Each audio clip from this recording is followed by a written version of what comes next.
This is live.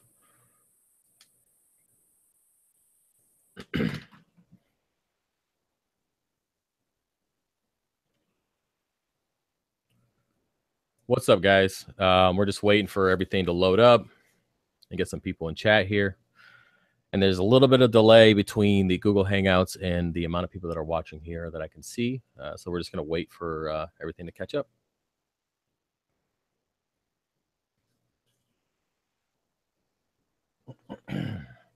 So you guys are actually looking at the 30-gallon that I started.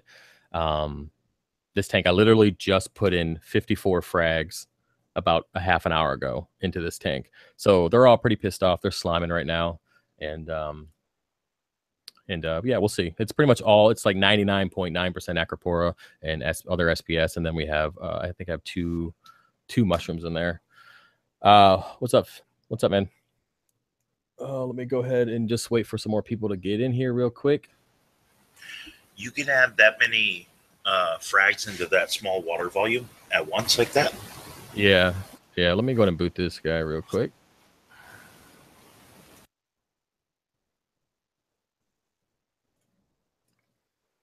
And remove. Thank you.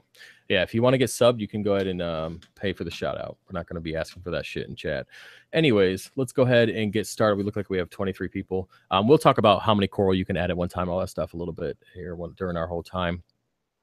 I'm waiting for my chat moderator to log in, Scott from Roscoe's Reef.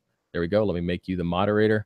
So, guys, just a heads up, if you have any beefs with Scott, you probably don't want to be typing in chat because he's going to, well, if he doesn't like you, he's going to remove you, I guess.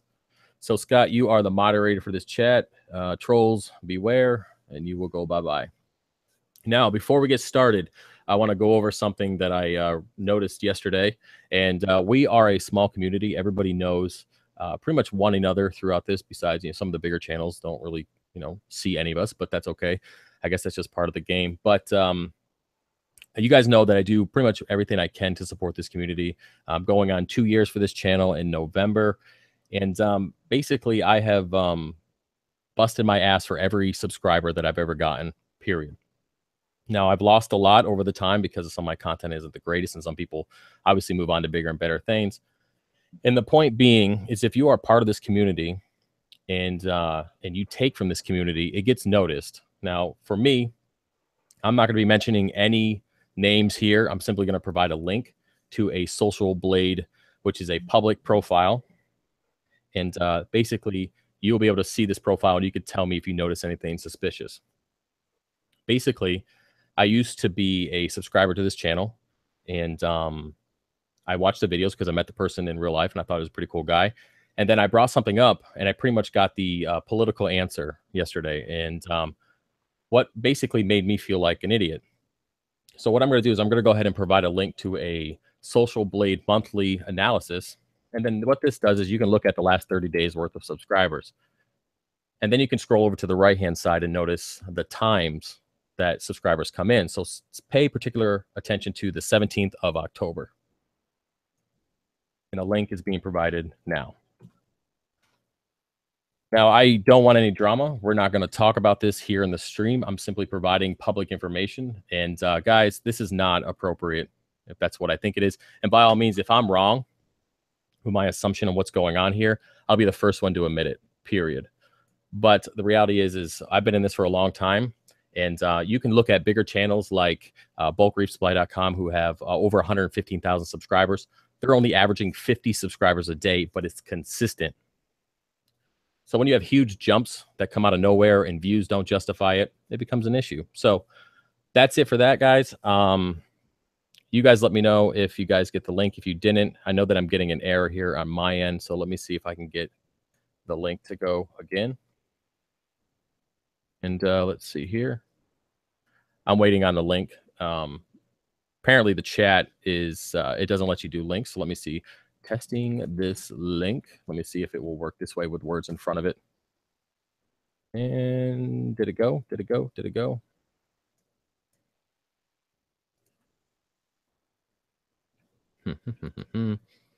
Just waiting on the chat to load. You guys see it yet? Let me know. I know there's a delay here. Let me know if you guys see the link.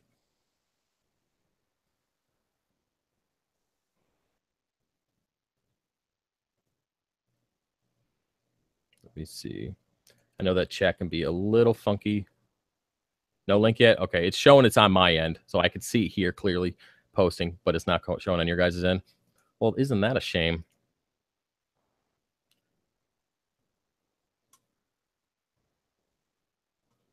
All right. Welcome back, Billy. I'm going to make you that as well. All right, cool.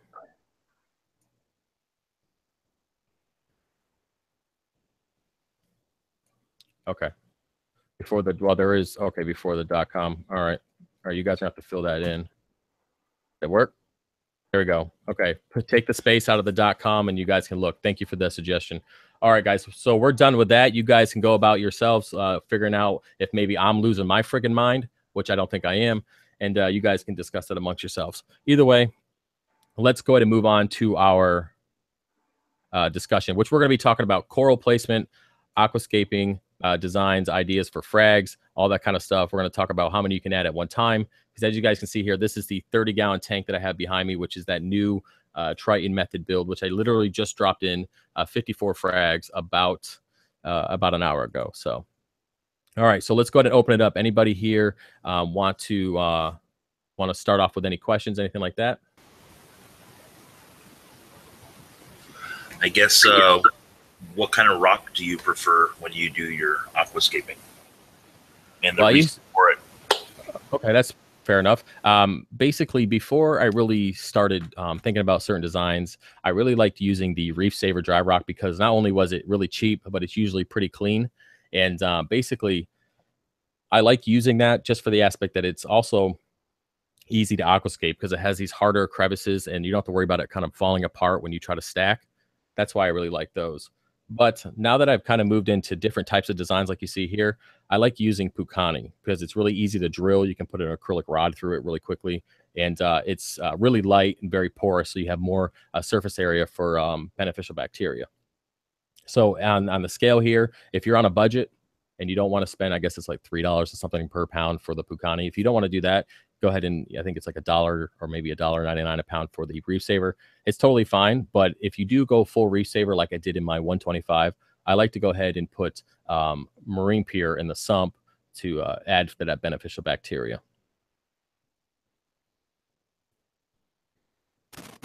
And I take it that you're curing the rock before allows you to pretty much start right up with life. Yeah. This rock currently in this tank is actually just a small fraction of what's going into 300.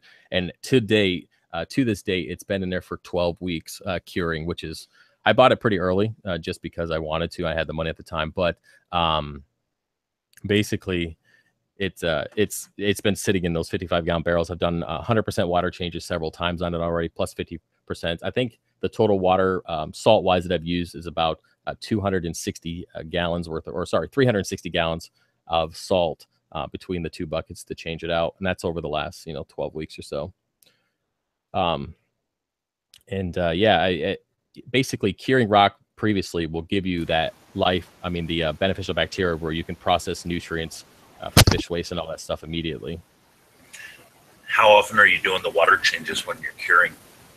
I usually cure in a 55-gallon drum, and I tend to do either 50%. Or I do 100% water changes in the beginning for the first. I usually do one every week for 2 weeks, because most of the stuff is going to break down really early on, and that way you can get a big chunk of that detritus and just the nasty stuff that's on Pucani out very quickly. And then finally, I put down to basically 50% every other week, depending on how much salt I plan on using. And I tend to use lower end salt. Basically, you don't need to go out and drop AHW Remix into your thing here. You can go ahead and just simply use like Instant Ocean and stuff like that. That's cheaper. You can buy it in bulk, and I use that.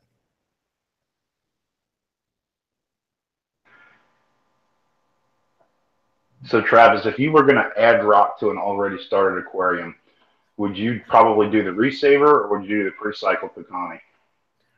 Well, I mean, I usually cycle, or I usually do this whole curing process for any type of rock, regardless of what I use, because you're building up that beneficial bacteria film on the rock, which will cut down any chances of algae seeding into it. But I mean, it's really going to come up to whatever rock you want to use. If If you want to not have marine pure blocks, you want to have added beneficial bacteria, then Pucani is probably the best way to go. With this rock structure here, you can't see it, but there's a 10-inch acrylic rod going through 3 different rocks, making it the one. And that's something that you can still do with Reef Saver rock, but it's much harder to drill. And I've found that it tends to kind of, I wouldn't say crack completely, but it's not the easiest to get through with a drill. And you tend to have to push harder, and sometimes you break the rock. Yeah, that Reef Saver stuff is hard. It's rock solid, literally. It's not easy to drill or cut. You almost got to get like a sledgehammer and just start pounding and hope you get some that breaks up in the right form. Yeah, with that, yeah. So if you want something easier to aquascape, then Pucani's the way to go all the way around. Drilling wise, breaking it up, it's much easier to aquascape with Pucani every single time. So I know you briefly touched on this one. Oh, go ahead. Oh, I'm sorry. Hey, Travis, it's Chris. I got a quick question. Once I start my my tank up, eventually I'm going to start getting corals, but I'm looking to start with corals that I don't have to dose, calcium, alkalinity, magnesium. I would like to do like just, weekly water changes to keep the calcium and everything up. What do you recommend for that? What kind of corals? It'd be anything soft coral wise, even some LPS like hammers, torches. Those are totally fine to have. Basically, you're really not, you really can even get away with some SPS up until a certain point.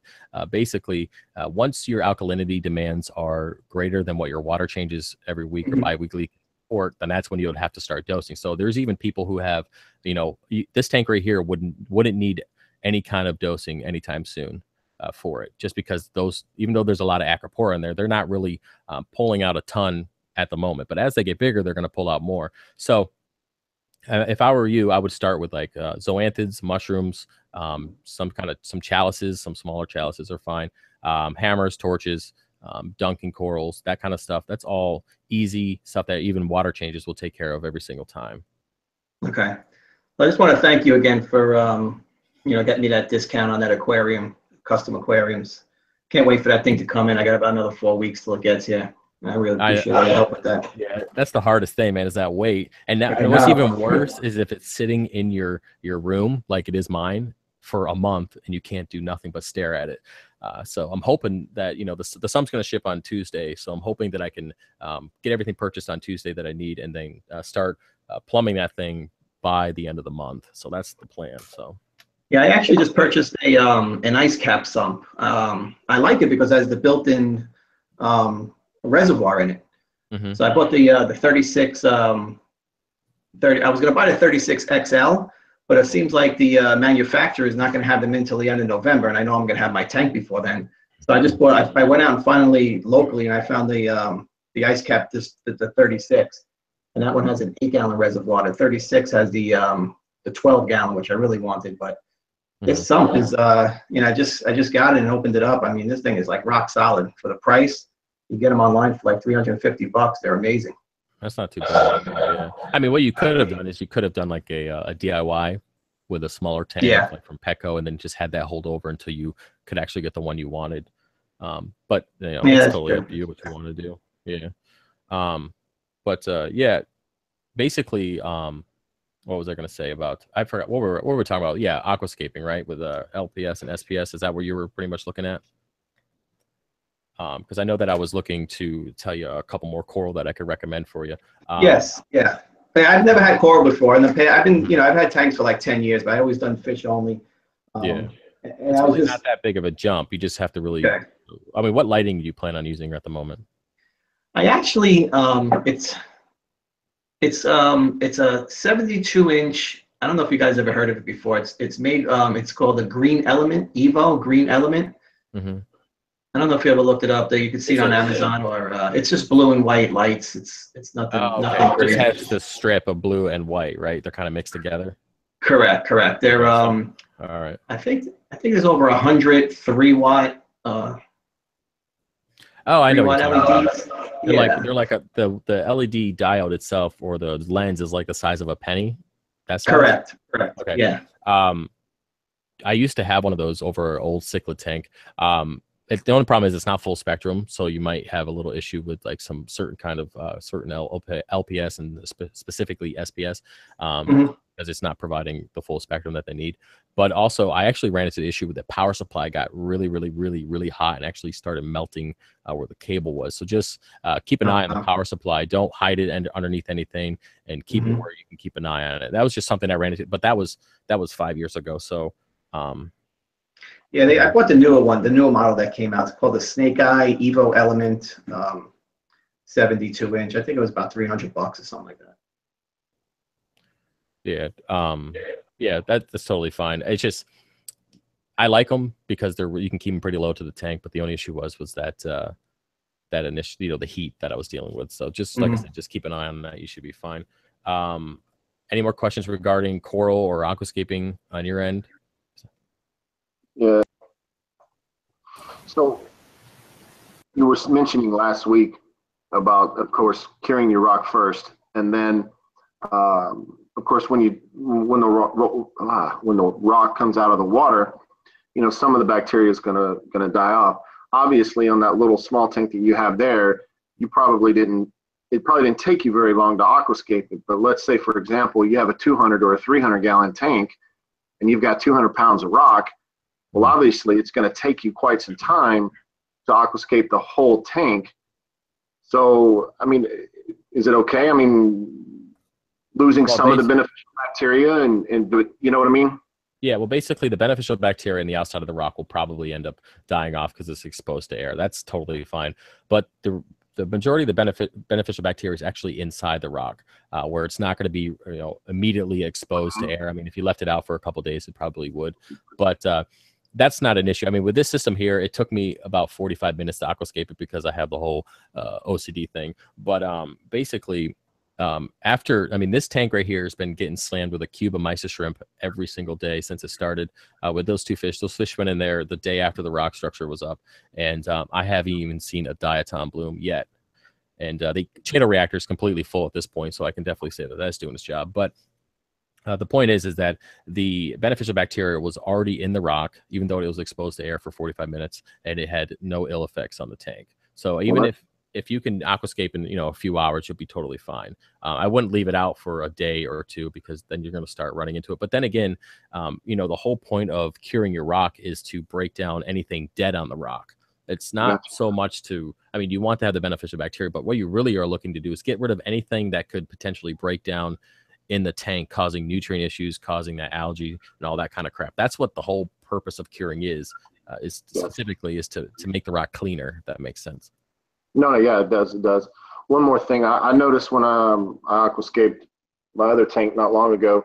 Of course, I didn't cure it. I just did dry rock, and I did acrylic rods like you did, but I also used the epoxy glue, and it of course worked really good. How does that work when the rock is real wet? The glue, that is, if you're using glue to bond the rocks together.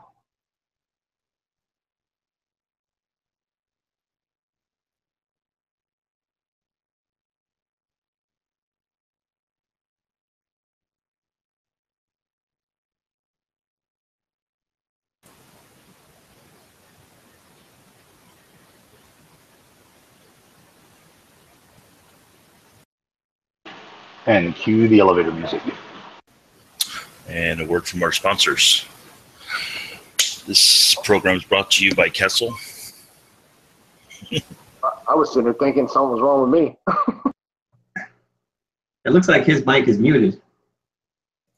Hey, you guys hear me? My freaking thing just totally clicked off. You guys hear me? Yep, we hear you. Okay, yeah. We were feeling there for a second, like, hello, am I alone? Yeah, what was the last thing you heard? Because my screen flickered and then I couldn't see anything. So what was the last thing you heard? Last thing I heard was me talking about using glue on the wet rock. Okay. Do you have problems with it, or do you just kick it with some of the zap stuff and to speed up the glue? Or do you? Well, basically, I probably already, I don't know if you guys heard this, but basically with the rock, there's different, with the glue, there's different types of glue that you can use. There's some that is actually you can use underneath the water, but I'm just going to talk what I use, just generic gel super glue, which you guys saw in that aquascaping video. But basically, I do all my aquascaping in a dry tank. Usually 9 out of 10 times I do it in a dry tank. But if, for example, if you wanted to rebuild this rock structure you see here in another tank, you would obviously have to do the acrylic rod outside the tank because you're not going to use a hammer, you know, to pound that down while it's inside a tank. That would just break the glass, obviously. But basically, you're going to want to go ahead and place the base rock in with your acrylic rod, and then you're going to have the rocks basically already drilled that you can slide into place. And if you want to add glue to those rocks, you can. But for this aquascape here, I only glued the very top of the top rock as I slid it in to the the final position there. And it really didn't take that much glue at all. I don't know if you've ever aquascaped with acrylic rods, but it's amazing. And that's pretty much all that I can say, is that it's freaking amazing. Yeah, I like to do like the arches and the cave type deals, and sometimes you have to glue the rocks on the arches over. That's more what I was referring to. Yeah. Yeah, I mean, it's going to depend on how you have the acrylic rod set up, but for me, I feel that building the rock structure outside the tank completely together and then simply have to slide it together once it's in the tank, and anything with an arch, I would definitely use acrylic rods if you can. If not, you need to find multiple ways to support it. And then you can always, if you want, take the rock out, take a big blob of super glue, and then you're going to put the rock in the tank, but you're going to want to put it in a way that the super glue is the last thing that goes into the water, because there's this little film that will come off of it, right? And it will float to the surface. If you put the super glue in first, it will probably end up smearing over the rock, and then just slide it in to the or into whatever position you want based on where the glue is, and it will seal up that way. Just like putting frags in the tank. All these frags have been put in with super glue in that same process. Is it just me, or is anybody else kind of getting turned on? Oh, Jesus. You guys are sorry, bad joke. You guys are a bunch of trolls, man. Fuck. I'm not even watching the chat right now. Is that what they're saying in there? No, that's just me. I'm a weirdo. Oh, that's fine. Anyways, let's see here. What do we got going on? Brandon, haven't heard from you, man. What's up? Nothing. Just pretty much waiting on funds. Saving up some money to finally purchase my rock. So that's why I was kind of figuring out which kind of rock I wanted to go with. I'm liking the Bucani. Mm-hmm. So I'm probably gonna go with that, and then gonna pick up another Hydra 52, I think it's called. The AIs. I got 2 of them for my 110 gallon, but I think a third one will really help out.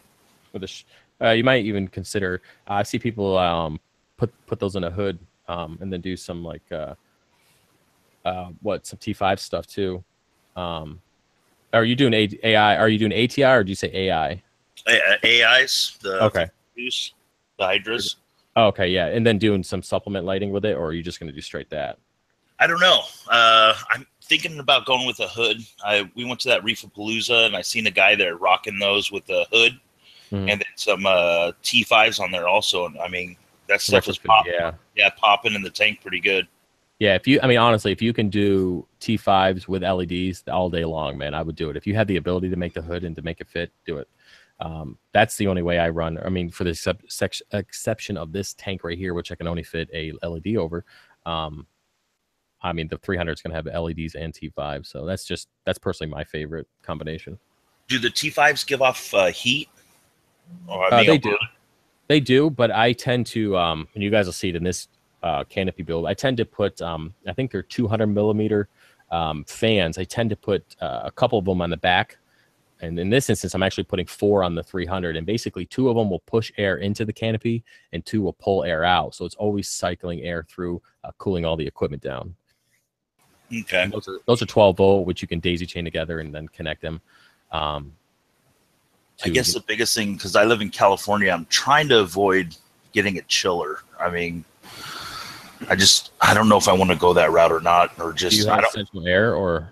I don't have central air, but I do have a air conditioner in my bedroom that kind of chills. Maybe if I keep it on, we only really get 2 weeks a year where it's really hot. Yeah, I mean, basically, if you can't do you see yourself justifying? I know T5s don't really get hot enough to require a chiller unless you have on a 6-foot tank, you could fit, I believe, 2 8-bulb fixtures on there. That's probably the max you could fit on a 6-foot tank. And yeah, that might require a chiller in the long run, but usually you don't need them for T5s. Okay. Yeah. What's your room temperature usually like? What, 70, 71? Yeah, I'm guessing about that. Yeah, somewhere around there. Yeah. I mean, basically, instead of spending $300 or $400 on a chiller, put the lighting on there, see how the tank runs for, a month or so, especially during the hotter times, which won't be anytime soon. And, if you find that it's getting too hot, get the chiller then. But I wouldn't make the investment now, especially if you're on a budget and you're saving to get stuff. I wouldn't be making any kind of investments like that unless you absolutely need them. Okay, gotcha. I mean, it's totally your call, but that's just me personally. Shit, I wish we only had 2 weeks of heat here. Say that again? I said I wish it had only got hot 2 weeks a year here. Yeah, that's what I was thinking. Same thing. It's not too bad in PA, but I'm in the basement now, so I mean, I left the windows open last night and it got down to 60 something and it was freezing upstairs. I'm like, wow, it's nice and toasty down in the basement, which is kind of odd, but with all the tanks and stuff, it's pretty much just stays the same temperature all the way around. It was still 90 degrees here last week.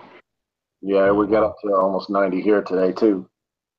No, I don't know what we were today. Not that My hot, sense though. of heat's a little different. I work in road construction, so you're standing in that stuff 350 degrees. So basically, he's talking about it only goes up to 150 2 days a week. I mean, 2 days a year, and it's like 90 the rest of the time because he's so used to all the asphalt and everything. Yeah. Crazy. Yeah, that's some hard ass work, man. Kudos for you. But let's see. Who haven't we talked to yet? Trying to look through the screen here. Bryce, we got you. We got the dog on the screen there, Green. We got Fish. Let's see here. Let's see. I don't even want to read the comment section. I was going to go through it, but it's been trolling. I can see it right now. Jeez. Hey, you heard about that girl that went fishing with the 6 guys? Oh, Jesus. No, I didn't hear this. Is this going to be a joke? She came home with a red snapper. Oh, Jesus. That's pretty rough, man. That's crazy. All righty. Let's move on. What were some of the other topics we have here? I want to make sure we get everything else because I don't want to move over to the chat questions quite yet because they look like they're taking care of themselves at the moment. Let's see here. Does anybody have anything off the top of their head they want to ask while I'm looking through Patreon? Do you seed while you're curing? I have in the past. Like if you want to boost up the curing process, get it started a little bit quicker, you can use some of that Birospira, I believe that's what it's called, or any kind of beneficial bacteria like that, if you so choose. I didn't do it this time because I knew that I'm going to have, it's going to be almost 14 weeks before I use the rock, so I didn't, there was no way that I needed it. But if you do want to jumpstart the whole process, you can go ahead and throw in the whatever recommended dose. But I would only do it one time. You wouldn't have to do it any more than that. Okay. I do have a question about that, Travis. I actually, when I did my video, my first video I posted on YouTube there, I actually have my quarantine tank set up now, and I use that Biospira stuff. I haven't had a chance to test the parameters yet, but is it true you can actually add fish right away once you put that in? Yeah, really, it gives you that nitrifying bacteria, or it basically breaks down all the nitrates. Eventually, or not nitrates, but sorry, the ammonia, which is immediately what's going to happen when the fish gets in there. It's going to piss and shit and all that stuff. So it gives you that beneficial bacteria as well as the other strain that breaks. So basically, there's one bacteria that breaks down ammonia into nitrites, and then there's another one that breaks down nitrites into nitrates. And then there's eventually, nitrifying bacteria deep inside rock that eventually bubbles it out into CO2. That's long story short there. But basically that bottle will provide both of those beneficial bacteria, which will allow you to put the fish in. But I mean, you can't just, there has to be a place for the bacteria to, repopulate. So I guess on the side of the glass it could, but ideally you're going to have sponge filters and stuff like that in a quarantine tank anyways. So that beneficial bacteria will start populating on that. Again, it's going to be, I wouldn't throw in 10 clowns and then put in, some Biospira or whatever it is and, not do a water change for 2 weeks. It's probably not going to work out very well, but it does, cut the stock maybe down to 1 or 2 fish, put them in, and then, you can do your copper and all that stuff. And just obviously you know, water changes are good in quarantine, but not during, you know, medication phases and all that stuff. But yeah. Okay. Before I do add the fish, should I do a water change on this? I mean, what's been in it so far? Is it just cycling? I don't have anything in it. I just set the whole thing up. I filled it up. And I just put that biosphere in. It's been running, I don't know, 4 or 5 days now. No, it should be fine. You can throw the fish in there. It wouldn't be an issue. But I mean, do you plan on using copper right away, or do you just plan on observing? Observing first. If I see any parasites or anything, you know, with the fish, then I'll dose the copper. Okay. If you're just going to do the observation, I would wait an additional week or two. Okay. Because sometimes with strands of ick, and I've realized this, unfortunately, back in the day, you know, too late, but sometimes ick, depending on temperature of the quarantine system, it can kind of stall out.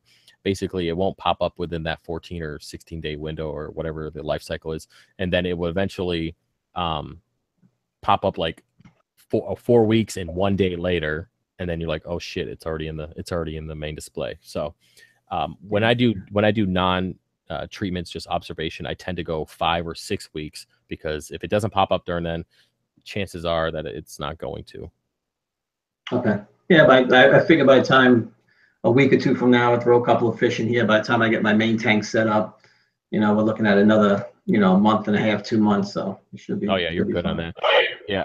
Yeah, and it can host even longer. But I've had the 5 or 6 weeks and I've been fine. I've never waited any longer and had any issues, if that means anything to you. Basically, on observation, like these clowns here observed without any medication for 6 weeks exactly, and I've had these guys for a couple of years now. So, but that doesn't mean it's going to work every time.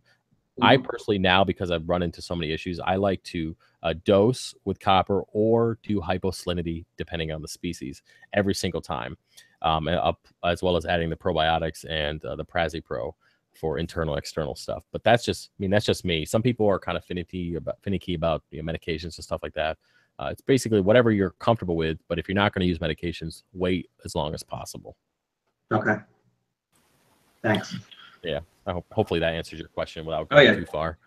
No, that's perfect. Thank you. Do you quarantine any of your invertebrates or cleanup crew or your eel, anything like that? I quarantine everything, even coral at this point. Just because, okay. Let me say this: it depends on who it's from. Anything that's from a wholesaler or from, you know, out of the United States, it's not somebody that I know face to face, I'll quarantine it.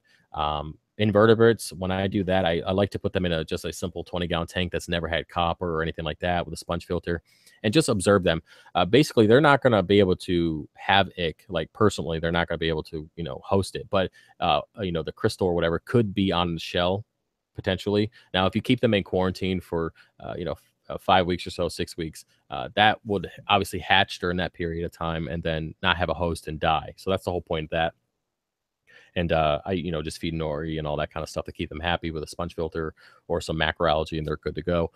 When it comes to corals, specifically zoanthids and acropora are the two biggest things that I'll quarantine every single time. I mean, even the frags that are in here came out of my frag system, but they still got dipped in bare. I mean, regardless, even though I dipped everything before they go into the frag system, but this frag system is now exposed to the entire world because I import coral now. So even though, you know, I don't see anything, I still dip and, you know, quarantine, all that good stuff beforehand. So hopefully, I tend to answer questions a lot more than I should, but I think that's just my personality. So hopefully that's not too bad. No, that's perfect. But it took me, I will say, it took me a little while to get into the habit of quarantining a cleanup crew, because usually when you buy a cleanup crew, you need the cleanup crew. I mean, I would say 9.9 out of 10 times you're going to need that cleanup crew. Hey, I got, you know, maybe a diatom bloom or algae issue. I need to add this cleanup crew immediately because I want to fix the problem. I don't want to wait another 6 weeks of the problem, you know, increasing. That's why I like to say, and not everybody does this, okay, so you're going to do this at your own risk, but that's why I say people who are just building systems like I am now, quarantine your fish ahead of time. That way, when your system's up, you can just toss the fish in. Same thing with cleanup crew. If you're about to set up a system, get your cleanup crew early, like you would your fish, and then quarantine them during that whole process. That way you can use them when you need them. But the chances of anybody new to the hobby doing that is very slim. That kind of patience doesn't come in your one, you know, it doesn't happen very often. And it's something that you have to take a pretty big kick in the head by something to, who the fuck is that? Oh, okay. That's weird. Looks like there's two Bryces. What's up, Bryce and Bryce? I don't know what that's about, but basically something bad. I just got on the computer and I was on my phone too. Oh, okay. Because it was weird. I was like, oh, I see somebody else. It's cool. And no, it's both me. Okay, cool. Basically, something bad has to happen from, you know, a bad experience for most people to kind of start doing things that they wouldn't normally do. And that's usually what I try to talk about on my channel, because it's better for you to learn from what I've done wrong opposed to wasting all your money learning the same mistakes. Yeah, but some of us are still hard-headed. You got to learn it the hard way. Yeah, and that's okay, because that's how we grow. I mean, what's the point of the hobby if you're just going to have everything handed to you and just do everything that everybody who's ever been successful does? I mean, the part of the hobby is kind of this trial and error thing, which is the motivation to keep going.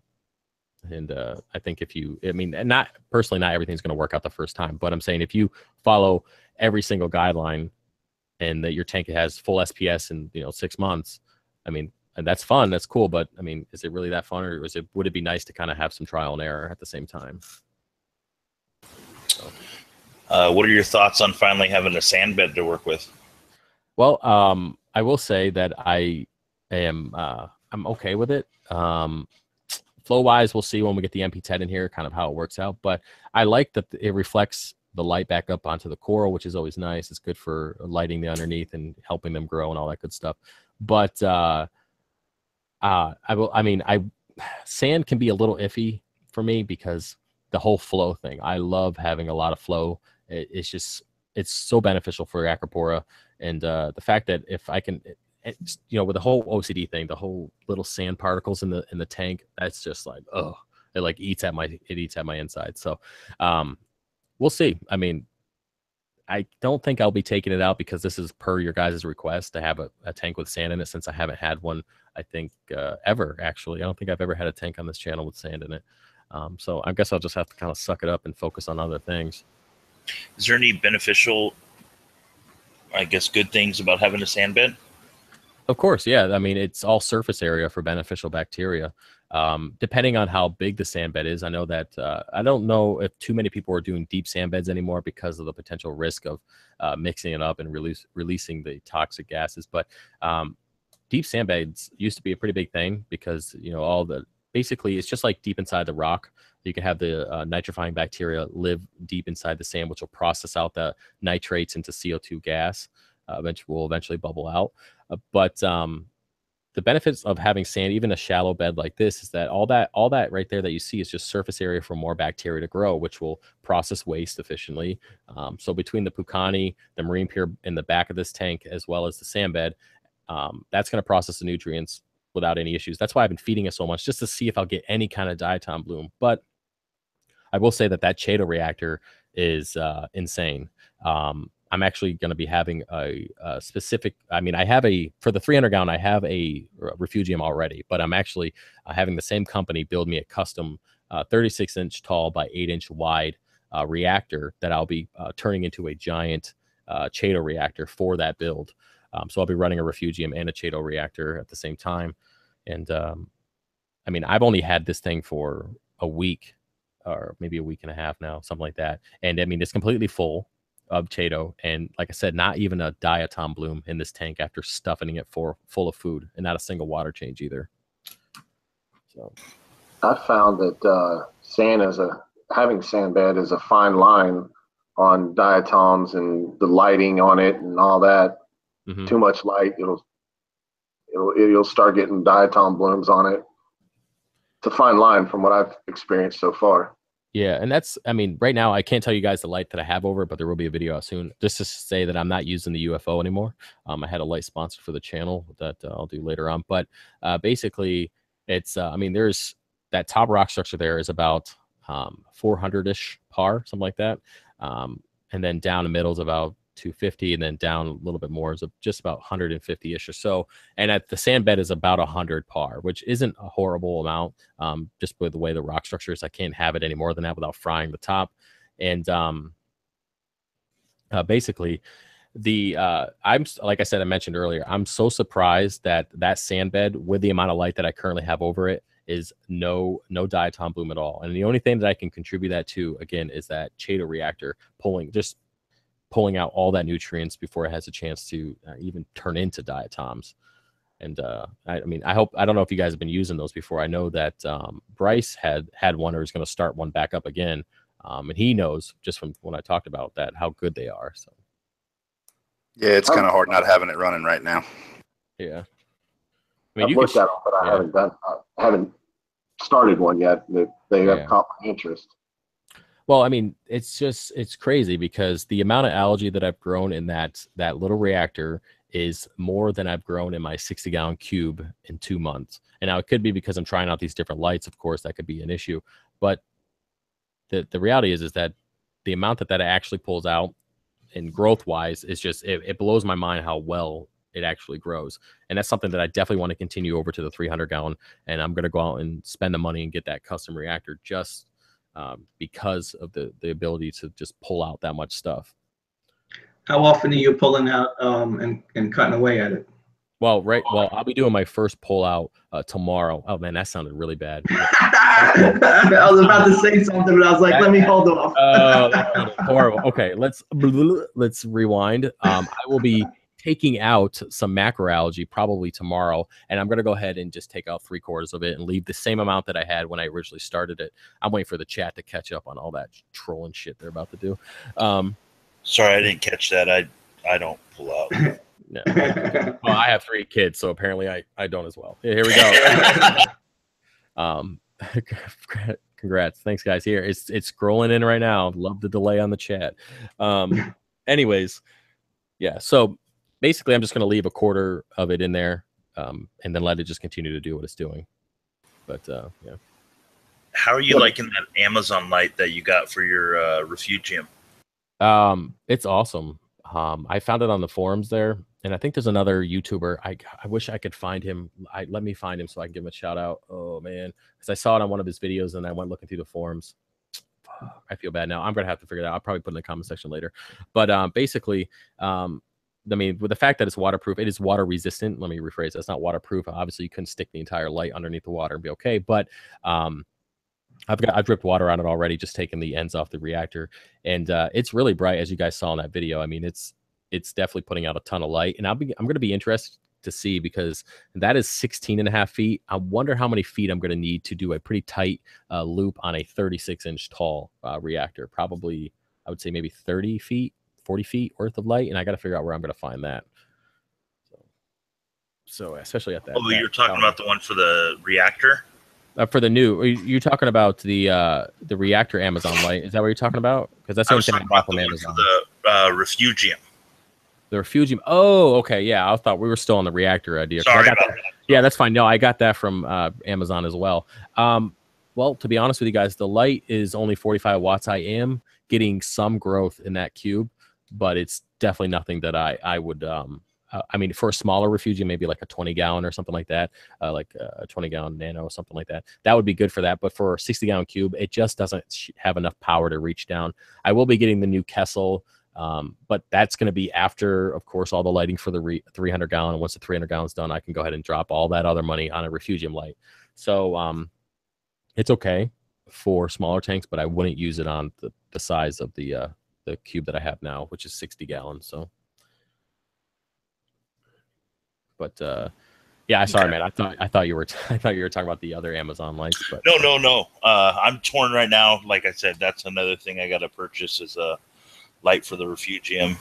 Well, Billy Pipes uses, and I've seen him before, is the UFO off of I believe Amazon too, and that's a UFO grow light or something like that. That thing is good, but it's kind of loud with a fan, and sometimes their power supplies can be a little iffy. But you know, I've heard that they're really, really good. And I'm actually going to try one out at some point here on that build as well before I get the new light. Let's see another option that might work for you. even just going and buying those 5Ks from Home Depot, I've grown macroalgae on those since the beginning. You know, that can be a budget light if you want to go that route as well. What about the screw-in grow lights, like the E26 base grow lights? Have you ever seen anybody? I know some people have recommended them on different forums and whatnot. But well, what are they running? Are they running the blue and the red, or are they running? Yeah, it's the blue and red full spectrum LED glow lights, but it just screws into a normal socket. So they put a I understand. So there's power box on top and and then screw that bulb into it. Okay, well, I mean, I haven't personally used one, so I can't give you my recommendation on it. But I mean, it's going to come down to watts in the spectrum that they're putting out. If they're putting out the red and blue spectrum, they're going to grow macroalgae. I mean, that's that simple. They're going to grow, just fine. Now the problem is how many watts is it? I mean, what do they offer? This one's 80 watts that I'm looking at right now. What size is your Refugium? It's small. It's a 20-gallon long sump, but you broke it down into the Refugium in the middle there. Yeah, it's 8.5 by 12.5. 8.5 by 12. Okay. 8.5 by 12. So you want to put 80 watts over that of that light, about probably what, maybe 8 to 10 inches above the tank. I'm guessing. Yeah. Yeah, I mean that should be more than enough. I mean, 80 watts in that little area, that's insane. I mean, you should be good. Yeah, it's just a thought. I mean, they make them lower. They make them like 30 watts. It's just I mean, you can get away with 80 if I watts. couldn't get this Chaeto reactor back up, that was my alternate. Well, I mean, if I were you, I would. If you have to come down to spending money on one of those lights or getting the Chaeto reactor fixed, because we already discussed what happened to that. I would just get the Chaeto reactor. Yeah, I would just. Yeah, that's up. They'll be here tomorrow. Yeah. Guys, make sure you get the waterproof strip. Yeah, it's the one that's got that coating on it. I'm down to spending money on one of those lights or getting the Chaeto reactor. Yeah. Chaeto reactor. If you have to spend the money on one of the two, I'd do the Chaeto reactor all day long. At this point, if I knew about Chaeto reactors before I had the sump designed a year ago or something like that, almost a year ago, I would basically would have skipped on the Refugium and went a different route. That would have been my opinion. But worst case scenario, I use a Chaeto reactor and I use the Refugium for like seahorses or something like that because I can control the flow. I mean, worst case scenario. So, and it's all about the hobby, adjusting what you're doing, moving forward and trying new things. And if you find something that really works, and for my example, Chaeto reactors really work for me. So it's kind of where I'm going at there. So your recent DIY deal that you built and wrapped the LED lights around it, that you're impressed with the growth on that? Is that what you were saying earlier? Yeah. The fact is you saw the amount of algae that I put in that when I built it, correct? Just a handful. Small ball of it, right? Yeah, just a handful, probably the size, maybe about the size of a baseball. Well, that entire reactor is full in 6 days. Oh shit. Yeah. So, and that's on the tank that I just set up. So of course this rock had some nitrates and phosphates in it from curing because I didn't, change it out every day or have a skimmer on it. So it has some stuff to break down. And I'm assuming that's where it kind of got the nutrients to grow so quickly. But, and like I said, with no diatom bloom either, that reactor is full in 6 days. That reactor is the reason why your sand bed's probably not blooming. That's why, that's the reason why I think that I'm not getting even a single algae or diatom bloom is because that reactor is just pulling out so much. That's like we figured out. I didn't start having these algae and diatom problems until my reactor killed about 2 weeks ago. Yeah. Until his reactor died, he didn't even have diatom blooms or anything. And then once it died, it's like, oh, well, now I have a place to grow. I've had problems with diatom blooms before in the past, and I'm basically the only way, with water changes and turn down the amount of light, the intensity and the amount of time on the light. But fuck, that kind of defeats the purpose, right? Go ahead, Bryce. Go ahead. I was going to tell him when I started mine, I had some diatoms because I put new sand in that tank when I started it, and because it was previously running and moved. Mm-hmm. I had diatoms on the sand. I started that Chaeto reactor, and within a week, the diatoms went away, and everything was beautiful until when it died. And now it's, the sand is brown and the glass is green. Yeah, and I mean, if the only thing that's changed out of your whole situation was that the Chaeto reactor went offline, and that's unless you did something different, that's a pretty good conclusion what the issue is. Now, why is a Chaeto reactor so much more beneficial than Refugium? I think is because of the force flow for one. So you're forcing water through. It's getting exposed to more nutrients because of that force flow, and then the sheer amount of light. It's 360 all the way around. Just that's the complete intensity concentration of light that you've got on that one. Yeah, I mean, there's so much light in such a focused area that it has no choice but to pull nutrients out and grow because of that light. And that's I haven't done a ton of research on it because I seem to be distracted by everything that kind of goes on during the day. But that's what I'm coming to on why it's so efficient is you're forcing water flow, forcing the nutrients through it, as well as exposing it to a ton of light. Could you do that with something with like a Refugium? Could you mount like lights on the side of your Refugium and then one above? Well, I mean, yeah, I mean, the more light that you put on it would be good, but I don't think that would be, in the grand scheme of things financially, I don't know if that would be a good idea. I think if you went out and say you bought those LED fixtures or whatever, and you spent $200 on those, and you end up using 3 times the amount of waters than you would have if you just spent $100 more on, say, the Kessel, and just had that massive power focused just from that single light. So, I mean, it's possible, of course, the more light that you add, the better chance of it growing. But, I mean, financially, would it be a good idea? My fucking chair is so squeaky. Holy shit.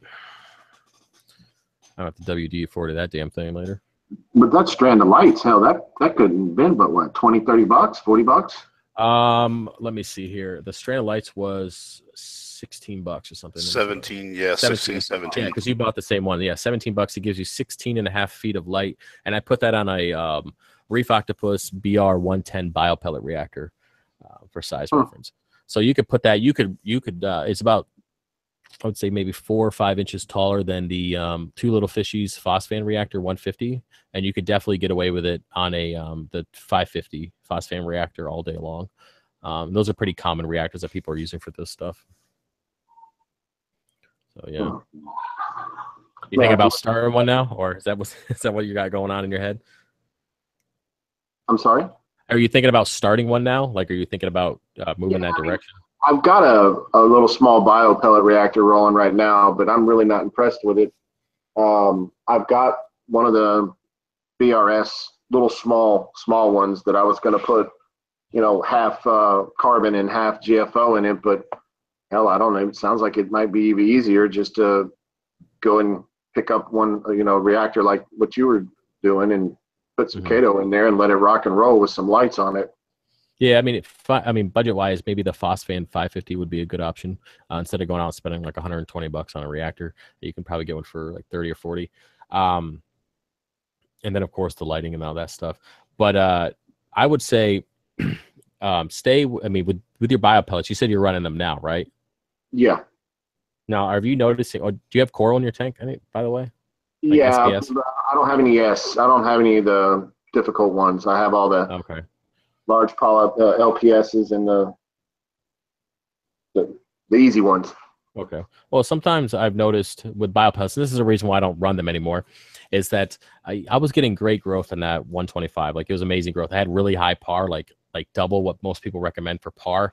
And again, that might have stressed out the coral, but I had a ton of growth in a year and a half, and I was running biopellets and all that good stuff and dosing some KZ additives and all that. But the reality is that the biopellets seemed to strip the tank so much that it was causing a lot of my acropora not to have full color. So as soon as I kind of took off the biopellet reactor and transitioned over to the frag tank, even with the same lighting and the same par readings, I was getting better coloration just because it didn't seem like it was being stripped. All the nutrients were being stripped from the biopellet reactor.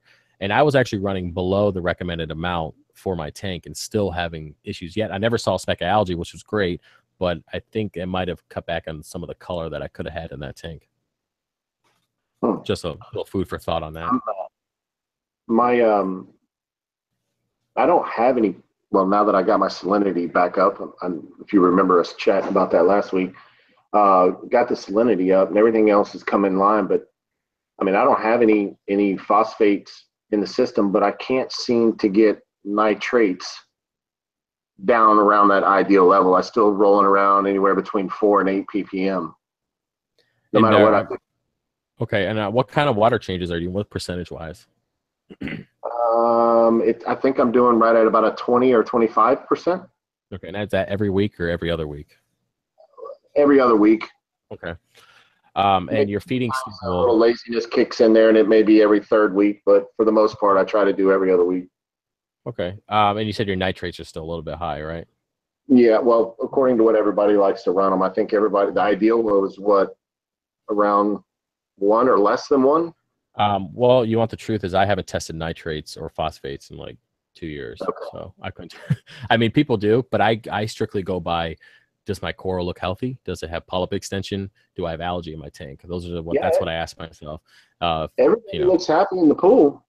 So yeah, I mean, everybody in this tank right now is super pissed off. As you can see, they're sliming all over the place. But they'll be fine in a couple days. Yeah,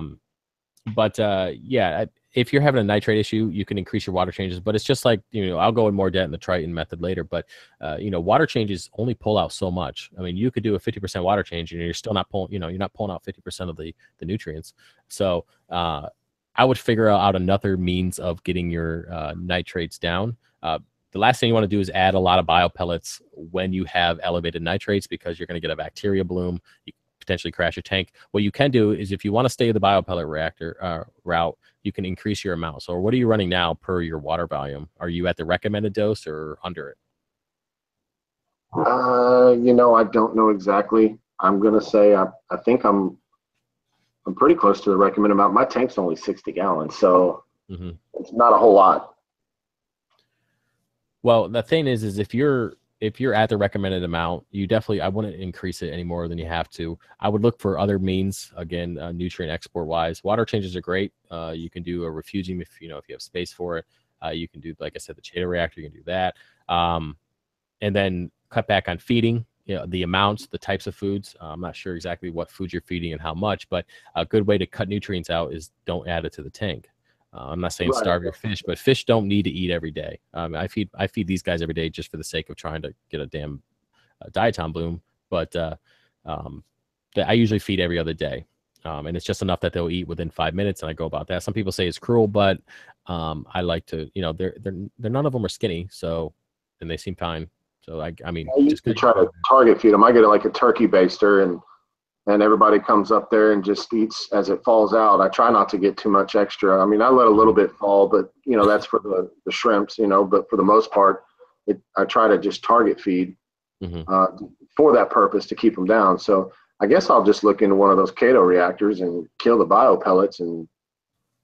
Well, I would run, I mean, if it's possible, I mean, killing one and starting the other is probably fine, but just be aware that once you take the biopellet reactor offline, there won't be anything processing those nitrates, so they might go up pretty quickly. So just keep that in mind.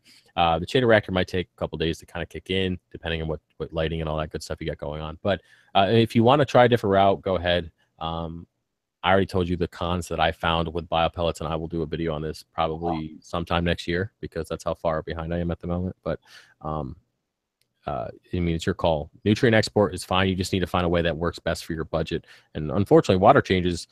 Now that I have the 300 gallon and the 200 gallon frac system in this other tank, I'm going to have to figure out a way to either transition everything over to Triton so I don't have to do water changes, or figure out a way to take water from one tank, use it in another, and then kind of go from there. So, yeah.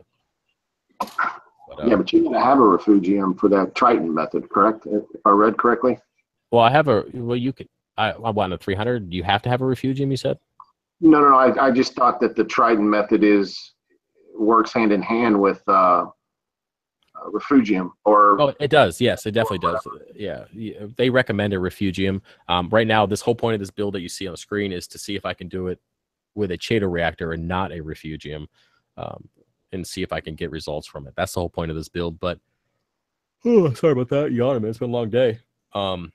But basically, you're going to want to have a refugium. Do you have one on your system now or no? No. Okay. Then I would, if you ever want to go the Triton route and you don't have the option to put it in a refugium, you can either wait to see if this tank behind me fails because I don't have a refugium, or you can using a Chaeto reactor, or you can go ahead and make a Chaeto reactor and kind of do the same thing I'm doing. It's your call. I guess I'm a little confused. I thought Chaeto refugium was any type of algae. Well, it is. I mean, it doesn't have to be. I mean, refugium is just a place for refuge. Like basically, you can, or like you can put fish, starfish, all that kind of stuff. But with the Chaeto reactor here, I have Chlorpa in it and Chaeto, just because they recommend different types of macroalgae you can use in it. But I mean, as long as you have something that's growing, that's pulling the nutrients out, i.e. some kind of macroalgae, it doesn't really matter what you have in there. But Chaeto is known to be some of the fastest growing macroalgae that pulls out the most nutrients. Does that make sense? Yes. Okay, cool. Yeah, here we go. Yeah, I forgot that there's a lag there. All right, guys, we are at an hour. Does anybody here have any questions that they want to ask real quick before we head out? Anything? No? Basically, guys, if you're in the stream here and you want to be part of this Google Hangouts, basically, you join my Patreon account. It's $2 a month. I ask you guys during the week what you want to talk about. You guys put up your suggestions. We come in here. We hash out all your questions. I wouldn't say face-to-face, but video to video, and pretty much answer everything. Then you get, questions answered on the site as well. So I appreciate everybody's support that's in the chat here who are part of that. And what I'm going to do is I'm going to go into the chat itself here for the next 2 minutes and see what you guys want to ask, and then we're going to move on to being done with this video. So yeah. Say that again, buddy. I didn't hear you. No, I said thanks. Oh, no problem, man. And let's see if we'll let this catch up real quick, the chat, and then we'll head out. If you guys like this video, give it a thumbs up, man, because thumbs ups on the live streams actually help spread the live streams, and that's definitely good for the channel.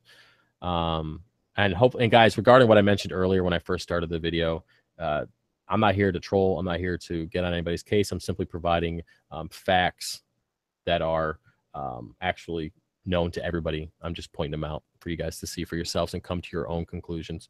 Either way, guys, looks like there's nothing going on. That's it for the live stream. I appreciate you guys being here, and I'll see you guys next week for this. Later. Yep, all right. Take it easy. Later. Thank you. Later, guys. Appreciate it.